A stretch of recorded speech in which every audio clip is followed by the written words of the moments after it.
मत करो यकीन उस बात का जिस बात की गवाही आत्मा ना दे। नेहा, जो कि निधि की बड़ी बहन थी, उसे समझाए जा रही थी। अभी 10 दिन ही बीते थे। ऐसे कैसे पति का अनायास चले जाने को स्वीकार कर लेती? आखिर उसकी उम्र ही क्या थी?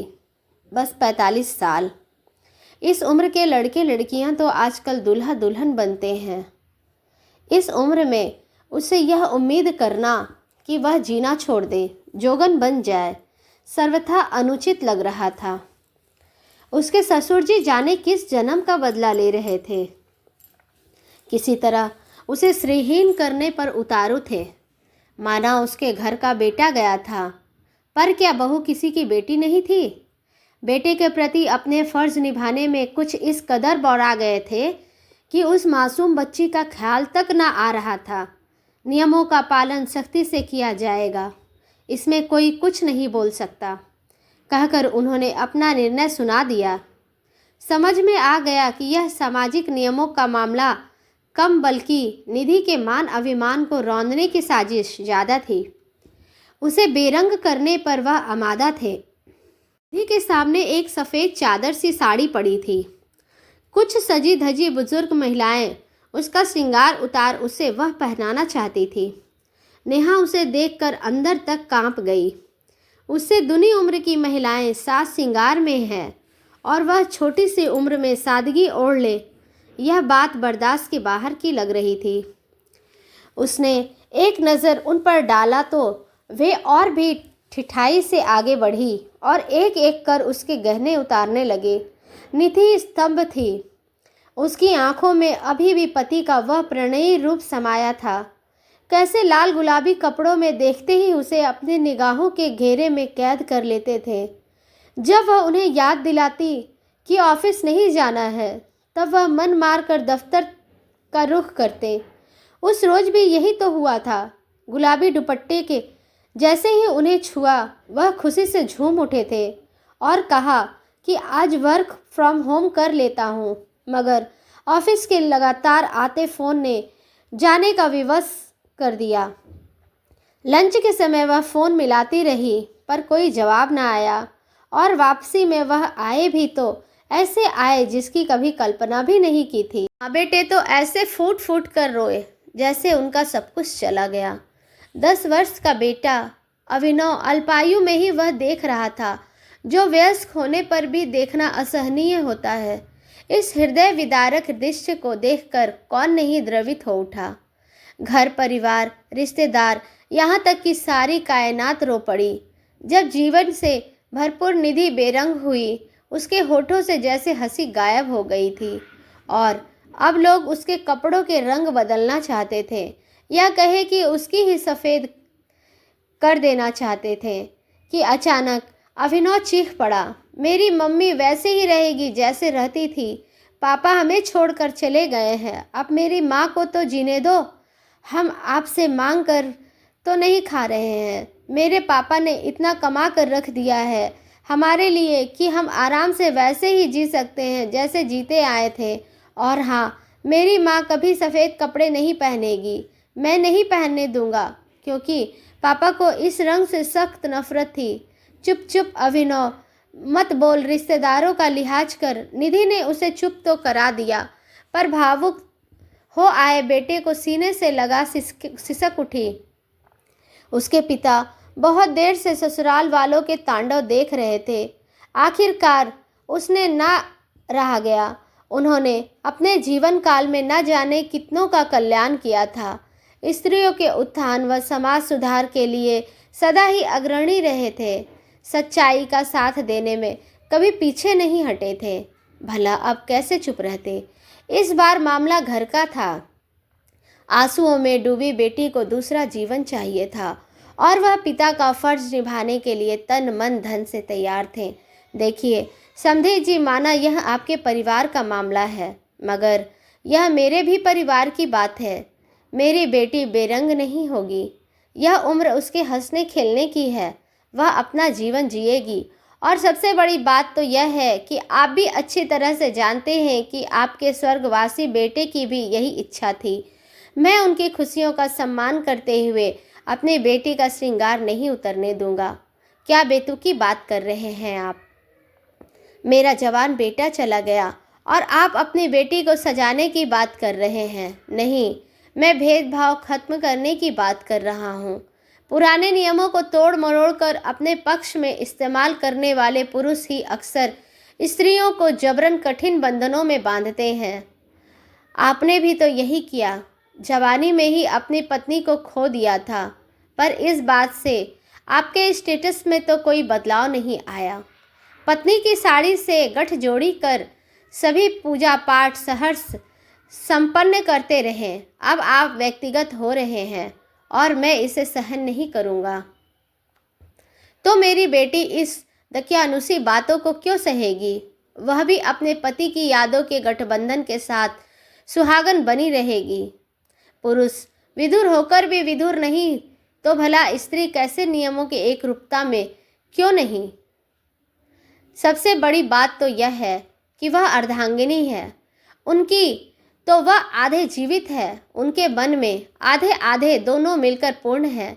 उनकी हर जीव पर निधि और उनके बेटे का पूरा अधिकार है। निधि पिता की इस बात को सुनकर सचमुच पूर्ण महसूस करने लगी थी। नेहा से बढ़कर बहन को सीने से लगा लिया था। जब सब कुछ पहले से ही तय कर रखा है तो फिर मेरा यहाँ क्या काम? ससुर जी मुंह बनाए अपना सामान तैयार करने लगे। तब अभिनव सामने आकर उन्हें मनाने लगा। आप मत जाइए दादाजी, मैं हूँ ना, आप मुझे ही अपना बेटा समझिए। चल झूठे, मेरे सामने बातें ना बना। तू अपनी माँ का है, मेरा बेटा तो मर चुका है और उससे जुड़े लोग भी, जिसकी वजह से तुम लोगों से जुड़ा था।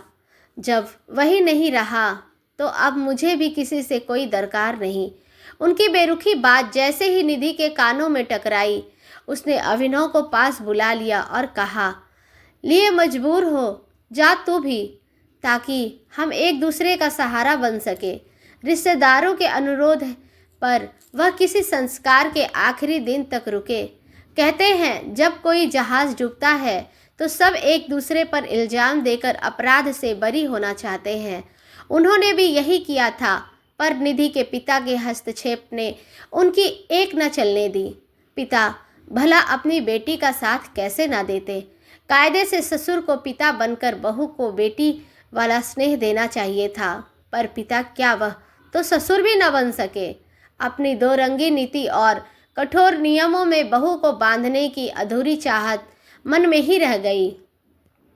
समधी की कही खरी खरी बातों ने कुछ ऐसा असर किया, वह उल्टे नाराज होकर घर से निकल गए।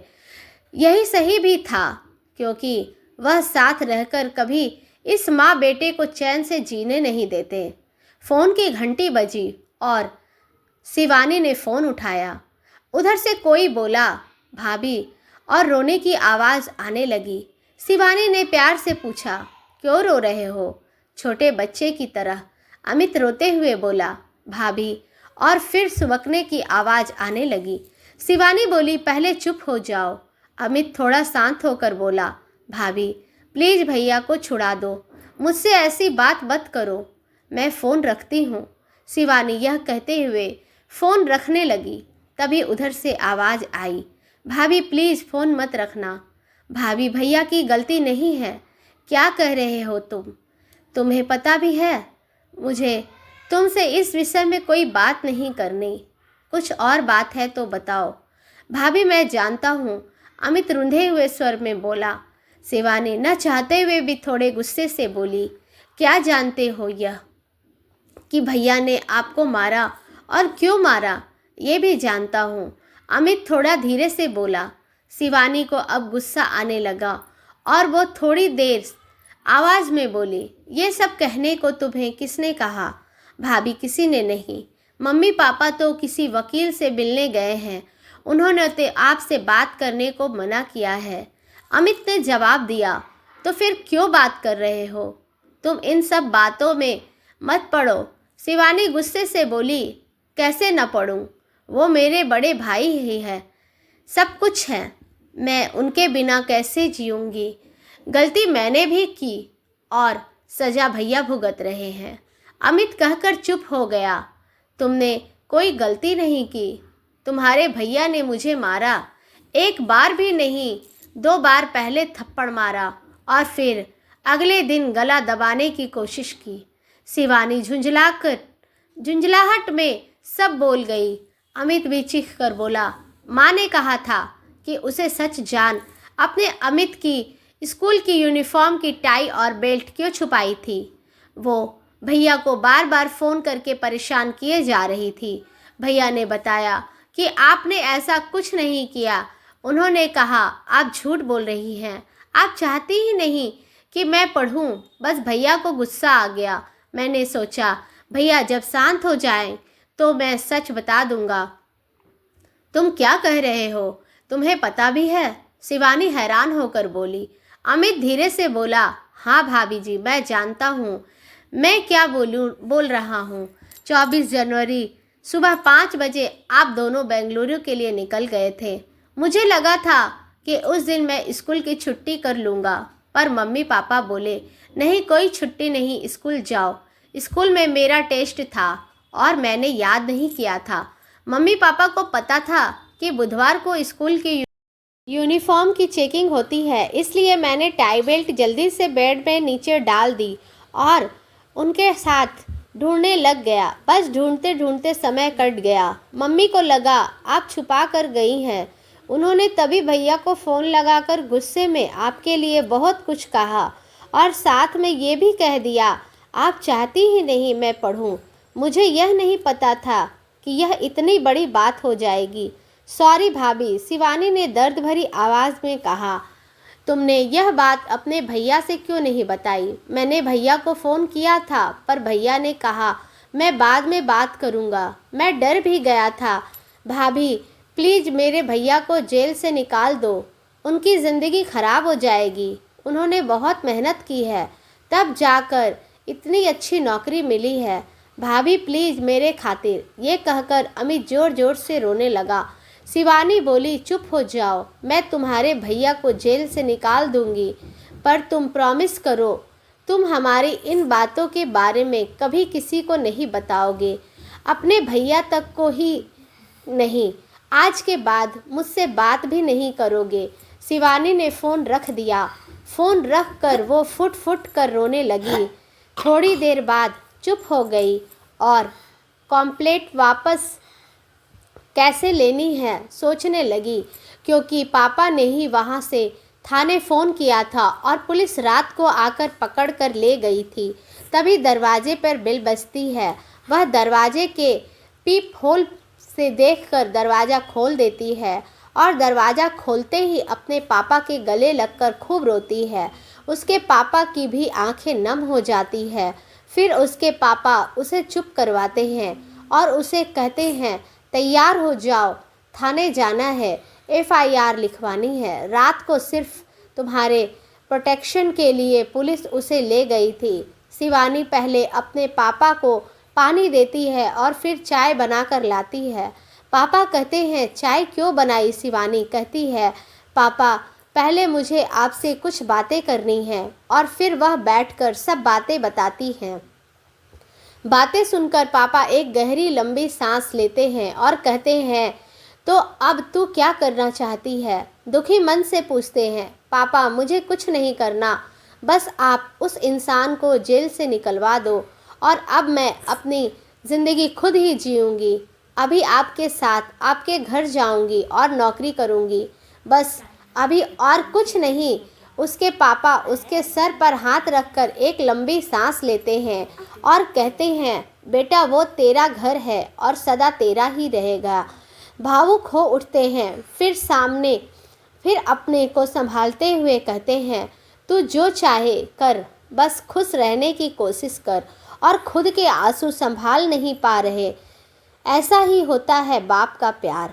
आए तो ये रोज़ से भरे हुए, ये सोचकर कि उसे सज़ा दिलवा कर ही चैन की सांस लेंगे, पर बेटी के आंसुओं और बातों ने शांत कर दिया। कभी कभी घर की छोटी छोटी बातें घर तबाह कर देती है, घर बसने से पहले ही उजाड़ देती है।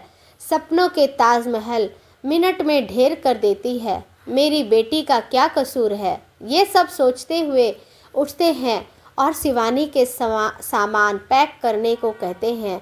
फिर पापा बेटी थाने जाने के लिए निकल जाते हैं। दोस्तों, यदि आपको मेरी कहानी अच्छी लगती है तो प्लीज़ मेरे चैनल को सब्सक्राइब करें और मेरे चैनल को सपोर्ट करें। मैं आप सब के लिए ऐसी ही अच्छी अच्छी कहानियाँ लाती रहूँगी। धन्यवाद।